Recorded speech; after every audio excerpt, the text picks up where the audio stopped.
Neurodepresores es el grupo de fármacos que van a deprimir al sistema nervioso central. Sabemos que las patologías de la salud mental son muy frecuentes y predominantes, y más aún en esta época, se han incrementado en esta época de pandemia. Tenemos que dentro de los neurodepresores más conocidos están las benzodiazepinas, que es uno de los grupos farmacológicos más recetados, más prescritos, si mal no me equivoco, es el cuarto grupo de fármacos más prescritos dentro de la receta habitual de los médicos. Estos medicamentos deben ser solamente vendidos bajo receta médica. Hay un antagonista específico de la benzodiazepina para neutralizar sus efectos. Conocemos que más de una vez llegan a las emergencias pacientes que han tomado gran cantidad de barbitúricos, una sobredosis de barbitúricos, algunos con la idea de un intento de suicidio, y bueno, pues tenemos el flumazenil como antídoto. Tenemos otros tipos de fármacos con alguna actividad ansiolítica, como los antidepresivos. Son propiamente para la depresión, pero tienen una ligera actividad ansiolítica. Tenemos a la buspirona, que es un ansiolítico no benzodiazepínico. Tenemos los barbitúricos, que también los vamos a tocar hoy día. Tenemos un grupo de hipnóticos diversos, y ahí están incluidos los antihistamínicos de primera generación, como la clorfenamina, que se tocará en la clase de antihistamínicos, no es motivo de hoy día. Algunos fármacos, como el caso del hidrato de cloro, ¿no? Como el caso del solpidem, de la zopiclona, que los vamos a tocar hoy día, y el alcohol propiamente, que también es un neurodepresor, que es motivo de un seminario. Si los clasificamos de acuerdo a su estructura, los barbitúricos, las azapironodecantoínas, como el caso de la buspirona, la metatiazonalona, como la clormesanona, que es propiamente un relajante muscular, las ciclopirrolonas, como el caso de la zopiclona, las imidazopiridinas, como el caso del solpidem, las pirazolopirimidinas, como el caso del saleplón, y las benzodiazepinas, que es el tema que más vamos a tocar. Las benzodiazepínicas podemos clasificarlas de diversas formas. Una podría ser de acuerdo a sus efectos. En los efectos propiamente tenemos tres tipos de efectos: sedantes, hipnóticos y ansiolíticos. La sedación se define como aquel efecto farmacológico que tiene que ver con disminuir la excitación del paciente y tranquilizarlo. También puede ser un equivalente o un sinónimo, se le conoce también como tranquilizantes en la práctica de la gente profana.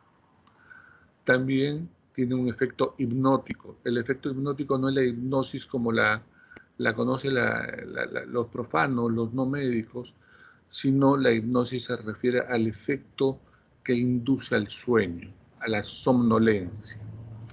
Y el efecto ansiolítico, porque tiene un efecto sobre la ansiedad. También tiene un efecto miorelajante, anticonvulsivante y otros efectos que veremos más adelante. Pero regresamos a estos. Efectos ansiolíticos tienen, por ejemplo, el alprazolam, el clonazepam y el lorazepam, que son los tres más recetados en este grupo. Como hipnóticos, pues hay varios, como el caso del midazolam, el estazolam, el flurinatrazepam, y nuevos hipnóticos han aparecido, que lo vamos a revisar en otro tema, y los antagonistas de las benzodiazepinas. Las benzodiazepinas son medicamentos de uso psicotrópico que actúan sobre el sistema nervioso central fundamentalmente, que tienen un efecto sedante, hipnótico, ansiolítico, anticonvulsivante. Sobre todo es usado como anticonvulsivante en dosis alta por vía endovenosa, fundamentalmente el diazepam, en pacientes que llegan en plena convulsión. También tienen un efecto amnésico. El efecto amnésico se utiliza, por ejemplo, cuando vamos a realizar un procedimiento realizamos una endoscopía y colocamos el midazolam. El paciente va a inducir a sedación, se va a quedar dormido, vamos a poder hacer el procedimiento con seguridad, pero el paciente no se va a acordar nada durante ese periodo de tiempo. Entonces tiene un efecto amnésico. Hay algunos reportes, algunos estudios que el uso prolongado de las benzodiazepinas se relaciona con fenómenos tipo Alzheimer y dan una explicación ahí con la amnesia, etcétera. No hay nada claro sobre ese fenómeno y tiene un efecto miorelajante, que es una actividad que relaja el músculo liso estriado, ¿no? Y produce pues una cierta laxitud, ¿no? Los hipnóticos usados para el tratamiento fundamentalmente del insomnio pueden ser clasificados de acción corta, de acción intermedia o de acción prolongada. Y esto es en virtud de su velocidad, de su vida media. De acción corta son el midazolam, el triazolam, por ejemplo, no benzodiazepínicos, el zolpidem y la zopiclona. Estos inductores del sueño, estos hipnóticos de acción corta, lo que hacen es te inducen rápidamente al sueño, pero el efecto dura poco. Te permite dormir, te permite descansar, pero en la mañana siguiente no te permite estar con el fenómeno que le llamamos de resaca. Por favor, hay alguien que tiene el micro encendido, apáguelo, por favor. Gracias. Entonces, el fenómeno de resaca se refiere a aquel fenómeno que en la mañana o al día siguiente todavía estamos bajo el efecto de la benzodiazepina y estamos aletargados, lentos, con sueño, medios borrachitos, podemos decirlo. ¿Ya? Y la velocidad de absorción que va a estar en relación a su periodo de latencia, ¿ya? Van a ser generalmente de acción rápida, excepto el midazolam que demora un poquito más cuando es por vía oral. Cuando es por vía parenteral, el midazolam comienza tan rápido como a menos de los 5 minutos. Tenemos los fármacos de acción intermedia, como el alprazolam, el flunitrazepam y el lorazepam, que quizás son algunos de los más utilizados, ¿no? Y su velocidad de acción será intermedia, su velocidad de absorción, el alprazolam y el lorazepam, intermedia para el oxazepam y de acción rápida para el flunitrazepam. Y los de acción prolongada, como el caso del bromazepam o el caso del diazepam, que permiten un sueño mucho más duradero. Entonces, se pueden clasificar de acción larga los que tienen más de 12 horas de duración, los que tienen de acción intermedia de 8 a 12 horas y los que tienen de acción corta de 4 a 6 horas. Los que tienen de acción ultracorta, una vida media inferior a las 5 horas. Generalmente esto lo usamos para los procedimientos o para la preanestesia muchas veces. Y las benzodiazepinas actúan a nivel de receptor GABA de tipo A. Conocen el receptor GABA, es aquel que se localiza en el sistema nervioso central, que permite la unión del ácido gamma-aminobutírico al receptor. Este va a modificar la estructura del canal de cloro, va permitiendo que se aperture el canal de cloro e ingrese cloro a la célula. Bueno, pues las benzodiazepinas se unen a él, por ejemplo, los barbitúricos, permitiendo el ingreso del cloro a la célula. De tal manera que al ingresar el cloro a la célula van a despolarizarla y con esto van a inducir a efectos depresores del sistema nervioso central. Estos efectos están dados por la sedación, que es cuando una persona está tranquila, tranquila fundamentalmente. Un efecto hipnótico, un efecto de disminución de la ansiedad, de relajación muscular, amnesia anterógrada y actividad anticonvulsivante, fundamentalmente el diazepam. Muy bien. Los dos principales efectos son la sedación y la hipnosis. El efecto sedante e hipnótico se da a través de los receptores GABA de tipo A, tipo omega 1, y los tipo omega 2 se relacionan más con el tema de la relajación muscular. ¿Cómo se produce la actividad anticonvulsivante? Se describen otros receptores, como son los receptores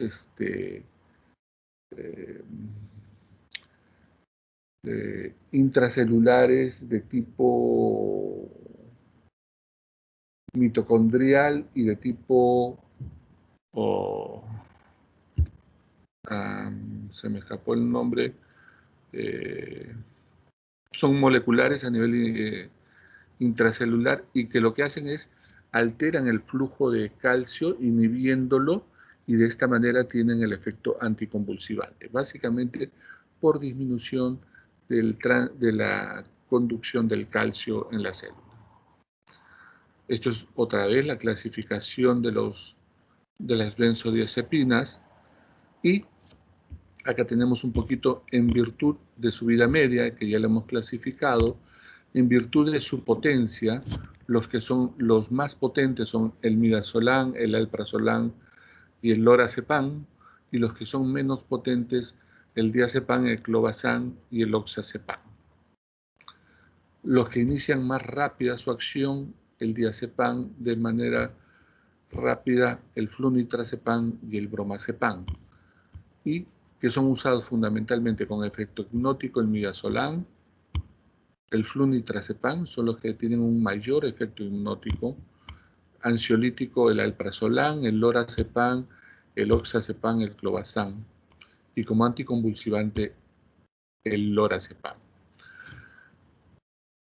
Los de efecto ansiolítico son importantes porque la ansiedad que se genera durante el día tenemos que combatirlo con fármacos muchas veces y el paciente necesita estar despierto durante las horas del día. Entonces necesitamos relajarlo, sedarlo, tranquilizarlo, pero no necesitamos dormirlo.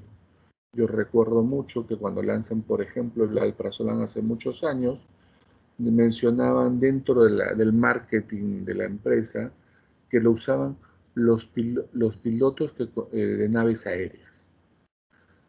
Y eso hablaba de la seguridad para que el paciente pueda utilizarlo en cualquier circunstancia con seguridad, porque al producir una depresión del sistema nervioso central, uno como que está un poco aletargado, enlentecido, como que está pues, digamos, manejando en segunda, no llega a desarrollar toda la velocidad que uno tiene y todo es paz y amor, llamémosle así.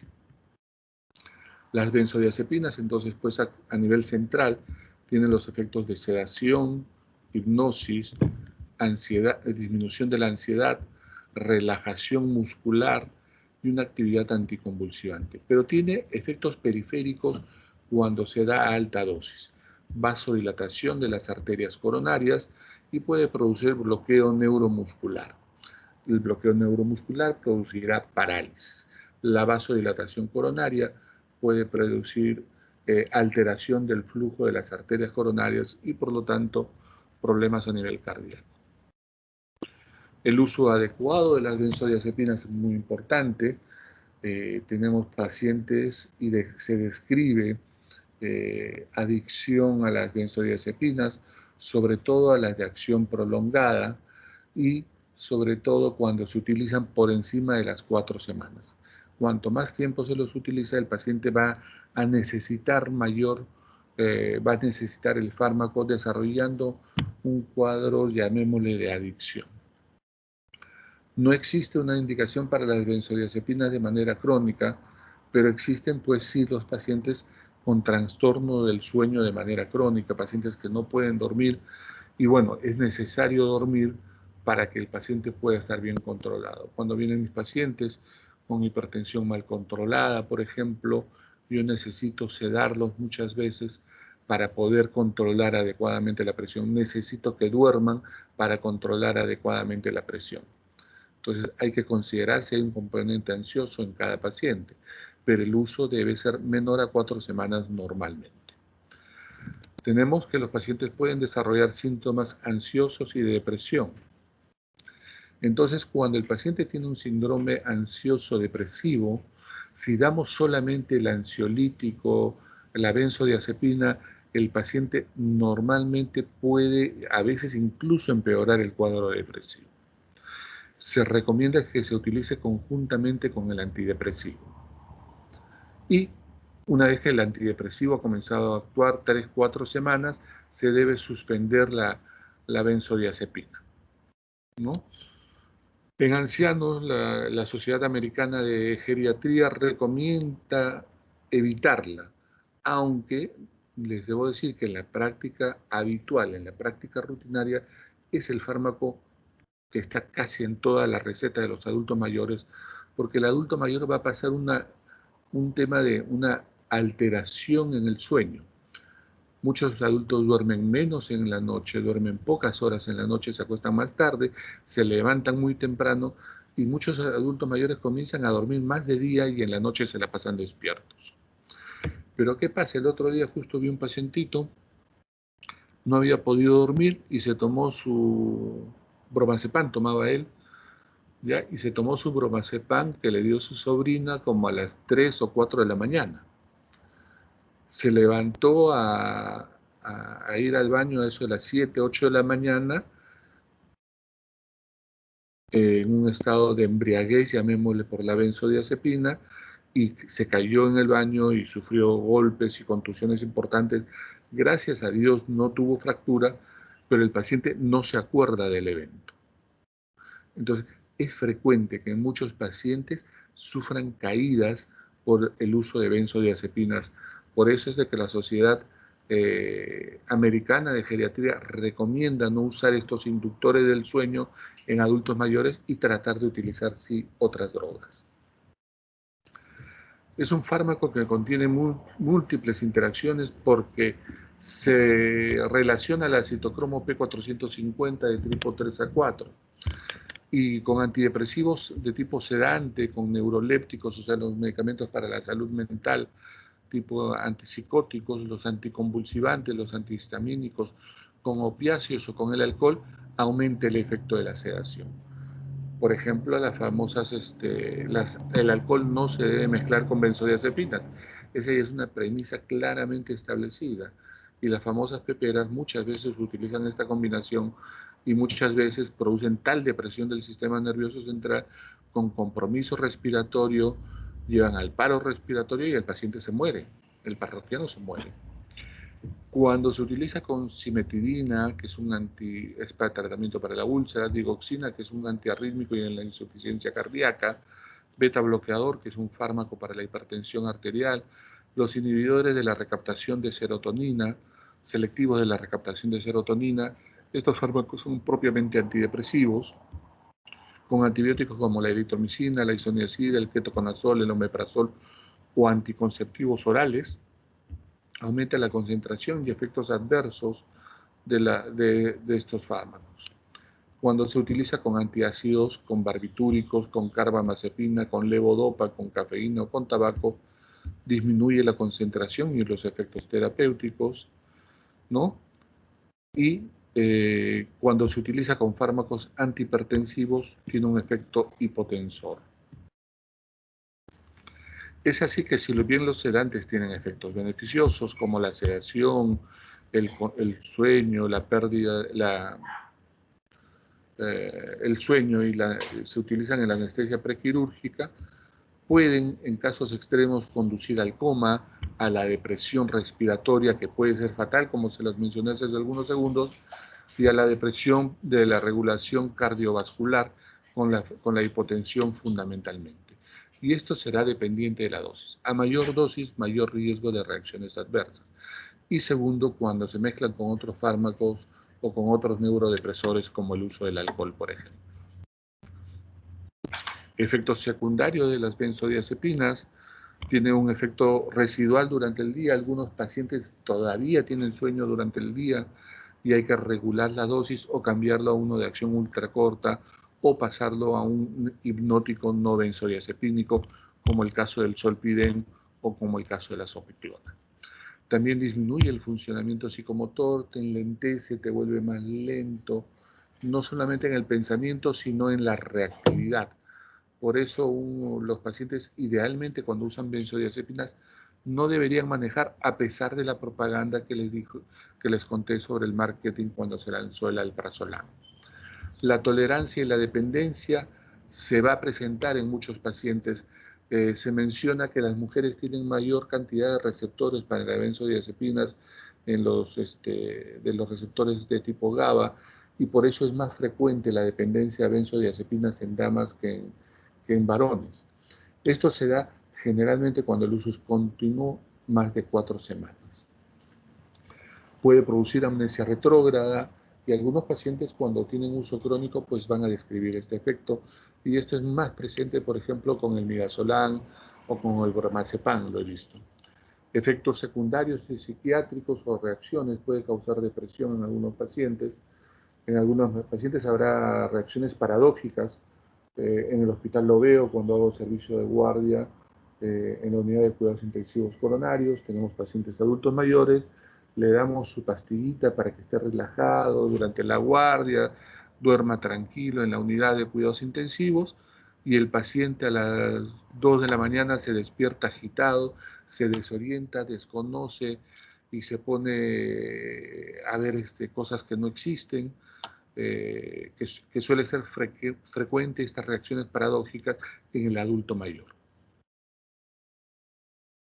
Entonces, la reacción, cuando el paciente tiene reacciones adversas, sobre todo en la intoxicación aguda, cuando un paciente ha tomado por error, o cuando un paciente se ha intentado suicidar, o ha tenido una sobredosis por dependencia, pues el paciente llega y el antídoto es el flumazenil. Existen pacientes que tienen otras adicciones, por ejemplo al hashish o al alcohol o a otros fármacos, y existe pues lo que se llama tolerancia cruzada. Cuando consumen otras sustancias va a necesitar mayor cantidad de benzodiazepinas, va a necesitar mayor cantidad de benzodiazepinas para poder obtener el efecto. El antagonista por excelencia de las benzodiazepinas es el flumazenil, que es un antagonista del receptor GABA, que va a bloquear el efecto de las benzodiazepinas, pero como es para la intoxicación aguda, cuando el paciente viene inconsciente, viene sedado, viene hipotenso, viene en mal estado general, el uso es por vía parenteral endovenosa, su inicio de acción es rápida, su duración es breve, tiene una vida muy corta de alrededor de 1 hora, por lo cual en la intoxicación aguda, si vemos de que los fármacos pueden durar hasta 12 horas de efecto, pues es un fármaco de acción ultracorta y hay que repetirlo varias veces para poder mantener el efecto y combatir la intoxicación aguda por benzodiazepinas. El consumo excesivo o abusivo, cuando se utilizan más de 4 semanas, es la tolerancia, que es aquel fenómeno que vamos a necesitar cada vez mayor cantidad de la droga para obtener el mismo efecto. La dependencia, tanto física, psicológica, variará según la dosis y la continuidad con la que utilice el fármaco cada paciente. Y se podrá desarrollar síndrome de abstinencia en los pacientes, ¿no?, de acuerdo a cuán prolongado ha sido su uso y cuánta dosis haya utilizado. Cuando el uso es prolongado y utiliza alta dosis, número 1, hay que irlo retirando poco a poco, no hay que retirarlo bruscamente para que no haga abstinencia. Y en segundo lugar, hay que tratar de sustituirlo con otras drogas porque va a pasar a una fase de excitación. Muy bien, vamos a revisar un poco los otros grupos farmacológicos, fundamentalmente los barbitúricos, que son drogas también hipnosedantes que existían antes de las benzodiazepinas. El famoso caso Marilyn Monroe, que se suicidó y se le atribuye a los barbitúricos como los responsables del suicidio, aunque las teorías conspirativas dicen que fue un asesinato porque los enredos con los hermanos Kennedy que ella tenía. Pero bueno, sea uno o sea otro, aparentemente el tema fue sobredosis de barbitúricos. Estas son drogas de uso de derivados sintéticos, derivados del ácido barbitúrico y que han sido actualmente desplazadas por el uso de benzodiazepinas, excepto en dos casos fundamentales. En el caso de que es utilizado como anticonvulsivante y es utilizado en la medicación preanestésica. Son los de acción, la clasificación son de acción ultracorta, como el caso del tiobarbital, de acción corta, el caso del pentobarbital y el secobarbital, intermedia el amobarbital y de acción prolongada el fenobarbital sódico o sencillo. Los que más se utilizan en la inducción anestésica son el tiopental, ¿no? Fundamentalmente, y también el pentobarbital, son las dos más usadas, porque la idea es inducir a la anestesia, dormirlo al paciente, sedarlo. Tiene un pequeño efecto analgésico, por lo que algunos médicos operan solamente con barbitúrico, cuando es una cosa muy sencilla. Una vez iniciada la cirugía, pasan a utilizar sus anestésicos generales y ya esto pasa el efecto. Cuando el paciente llega convulsionando, lo que usamos es fenobarbital normalmente. El mecanismo de acción es el receptor GABA, tal cual el mecanismo de acción de las benzodiazepinas, ¿no? Prolongando la apertura de los canales de tipo L, permitiendo el mayor ingreso de cloro a la célula y por lo tanto pues el cambio de la polaridad.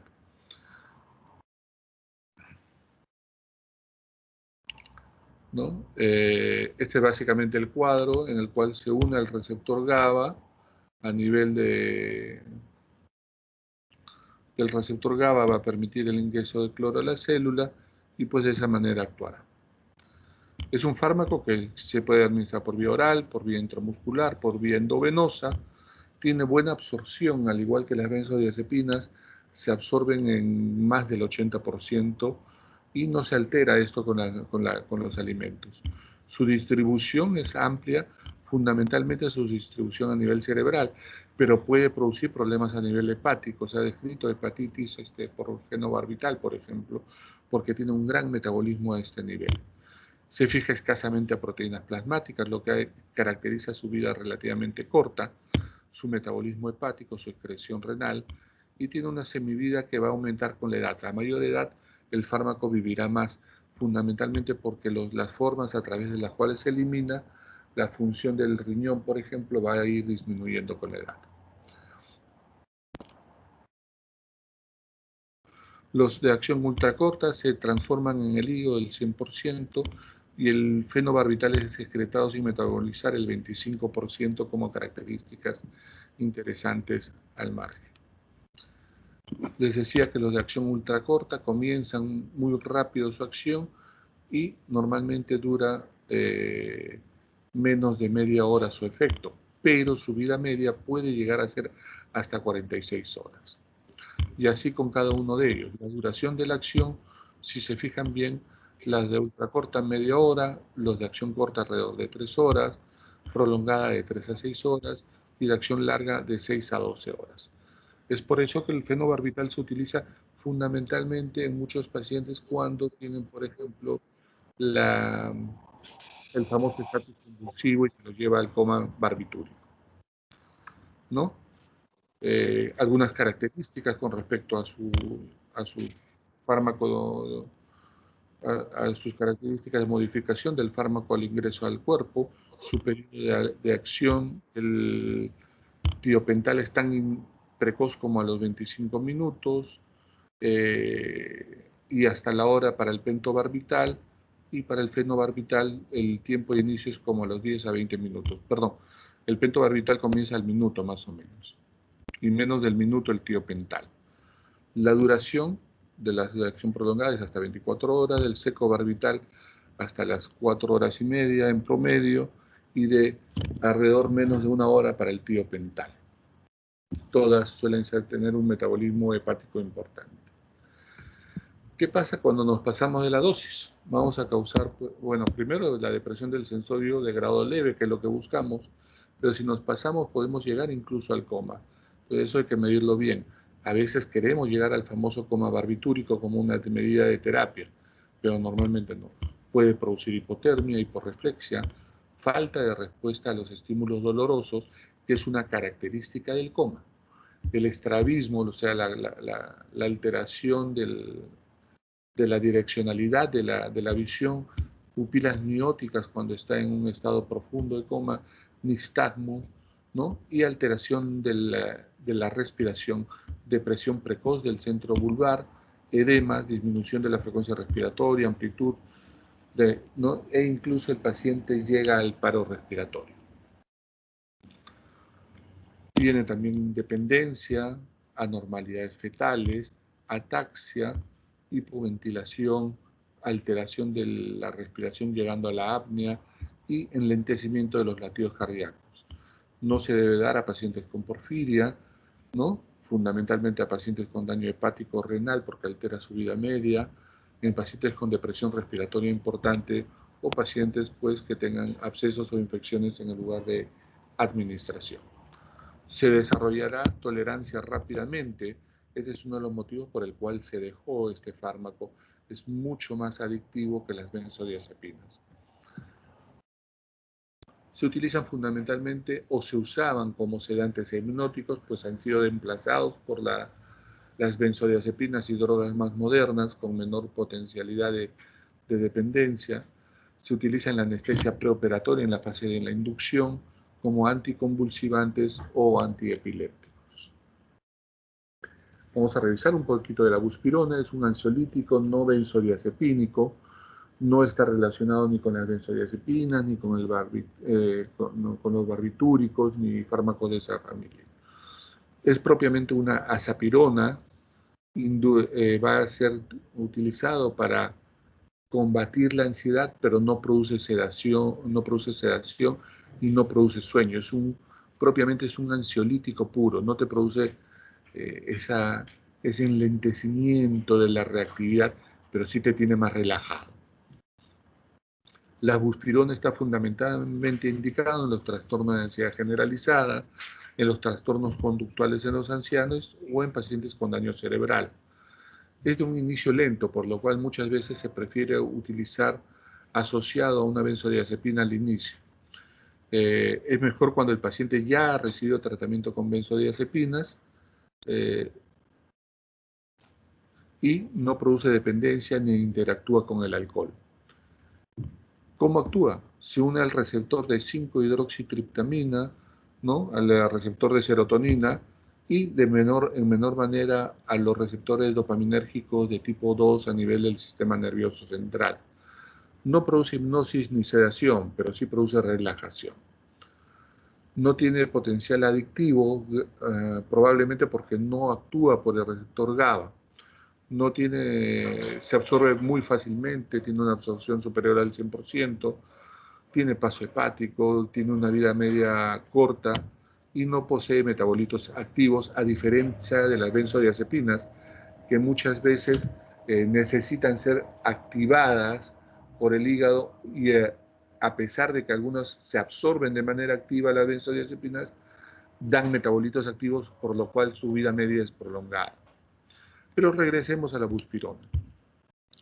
Son no benzodiazepínicos, tienen una alta afinidad por el receptor de serotonina y se usa en la ansiedad, en la agitación, en la inquietud interna y en los estados de depresión. ¿Tiene efectos secundarios?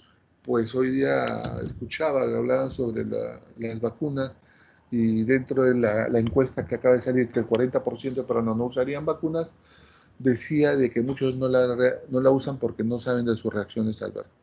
Pues si ustedes revisan la farmacología de todos los fármacos, incluidas las vitaminas, todos los fármacos tienen efectos secundarios. No hay un fármaco que no los tenga. Hay que saberlo usar, individualizar al paciente para que esto sea lo menos frecuente y de la manera más segura. Pero los efectos secundarios de las buspironas son mareos, náuseas, cefalea. En algunos pacientes puede haber cierta inquietud y a veces puede presentarse insomnio. No se conocen muertes por sobredosis de buspirona. No se relaciona con el haloperidol o con la digoxina. Tiene pocas interacciones, perdón. sí interactúa con el halopuridol y con la digoxina. Se debe esperar administrar hasta 2 semanas después de la inhibición de los inhibidores de la monoaminoxidasa. ¿Qué es lo que pasa? La depresión y la ansiedad van juntos en muchos pacientes. Entonces, muchos pacientes han estado usando, por tener un síndrome ansioso depresivo, antidepresivos de la familia de los inhibidores de la monoaminoxidasa, y cuando se pasa a utilizar, cuando se va a comenzar, se considera utilizar buspirona, el paciente debe tener un tiempo de 2 semanas de no utilizar el antidepresivo de esta familia, para que no haya potenciales efectos adversos importantes. No hay tolerancia cruzada a benzodiazepinas. Si el paciente hizo tolerancia a benzodiazepinas en el síndrome ansioso, puede usar buspirona y no hay problema. Muy bien. El zolpidem es un análogo de las benzodiazepinas, es un inductor del sueño propiamente, y la idea es de que el paciente vaya a usar eso en el momento que se va a dormir. El mecanismo de acción actúa a través del receptor de las benzodiazepinas, al ser un análogo de estas. O sea, su estructura es químicamente similar a ella, pero no es una benzodiazepina. Se indica fundamentalmente en los trastornos del sueño, puede producir cierto grado de dependencia física con su uso prolongado. Se recomienda que el uso para regular a pacientes que tienen trastorno del sueño de reciente aparición, por ejemplo. En estos días de pandemia, muchos pacientes me llamó por tema del trastorno del sueño, o era uno de esos síntomas, ¿no? Y una buena alternativa en esos pacientes jóvenes que antes no habían tenido trastorno del sueño era utilizar un inductor del sueño benzodiazepínico por menos de 4 semanas, se regulaba y se suspendía el fármaco. Este fármaco tiene un efecto sedante, hipnótico, ¿no? Va a actuar sobre los receptores GABA, como ya les dije, muy cerca del receptor propiamente a nivel de las benzodiazepinas. Es eficaz en mejorar el sueño, induce rápidamente el sueño, por eso este término, acorta la latencia del sueño. O sea, si tú demoras en conciliar el sueño 1 hora, con eso vas a demorar 20 minutos. Se recomienda que el fármaco se utilice, por lo tanto, media hora antes de irse a la cama. Para esto el paciente debe estar listo para dormir. No es que llego a mi cuarto, prendo la televisión y tomo el fármaco. Pues en ese caso no va a actuar adecuadamente, porque la televisión va a estar estimulando la actividad del sistema nervioso central y va a competir con la actividad del zolpidem, ¿no? Y prolonga el tiempo total del sueño en pacientes que experimentan insomnio de manera crónica. Al momento de interrumpir los fármacos, los efectos persisten hasta 1 semana después, y esto puede ocurrir también a veces en algunos pacientes el fenómeno de rebote. Se suspende la droga, sobre todo cuando se utiliza por mucho tiempo y el paciente pierde el deseo de dormir, se le presenta insomnio en el primer día, ¿no? Entonces se utiliza en el insomnio de reciente inicio de manera corta, no por mucho tiempo, menos de 4 semanas. Produce mareo, somnolencia, no altera el desempeño psicomotor, o sea, la calidad del pensamiento, ni la capacidad cognitiva. No produce síndrome de abstinencia, no tiene interacción con el alcohol, con los opioides o con otros depresores del sistema nervioso central. La zopiclona, que es una ciclopirrolona, tiene una estructura molecular grande, supera los efectos de sedación diurna, ayuda a superar los efectos de sedación diurna de las benzodiazepinas. Químicamente es diferente a las benzodiazepinas. Es un ansiolítico, anticonvulsivante con actividad miorelajante. Demora el comienzo, pero va a alterar el sueño no REM, la fase 3-4, aumentando el periodo de estos, y esto va a ocurrir porque se une al receptor GABA muy cerca también del punto donde se unen las benzodiazepinas. Se absorbe rápidamente por vía oral, menos de 1.5 horas para ser absorbido, para su periodo de latencia. Su biodisponibilidad es superior al 80%, según una proteína más del 50%, es metabolizado a nivel hepático, ¿no? Y solamente el 4% o 5% es eliminado por la orina. Muy bien, jóvenes. Eso es lo que teníamos que hablar sobre neurodepresores. Si tuvieran alguna pregunta,